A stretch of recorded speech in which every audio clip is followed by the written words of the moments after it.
हेगे आगे छो छो मडर के सहकाओ हमारा ऊपर गे डरे से पुलिस आया बो नहीं हमारा घर गे।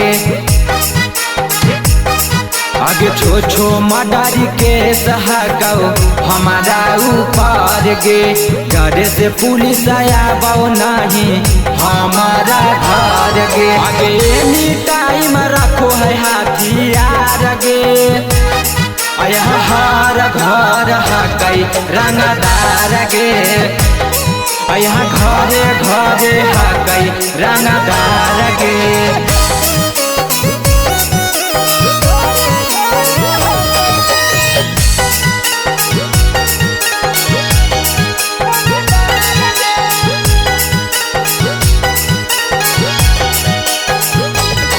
आगे दावंग हकई गाँव हलाइट में आबई नाम गे के मैया के दूध पिल कैसे करी देते बदनाम गे। सुन आगे दावंग हकई गाँव हलाइट में आबई नाम गे के मैया के दूध पिल कैसे करी देते बदनाम गे।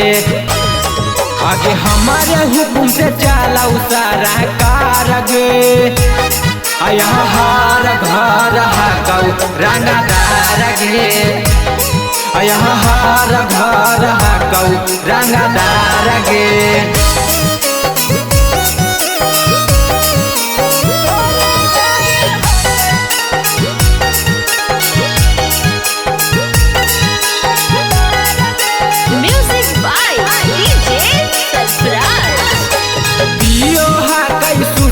हाथ में रखो है कटारे आज कर फरी आबे के हो तो आज हो बेटा रे।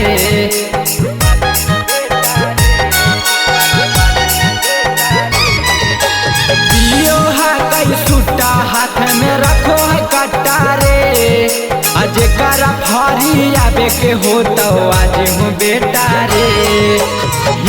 शेर बुझी हो नहीं सियार रे यहाँ हर घर हकई रंगदार रे यहाँ हर घर हकई रंगदार रे।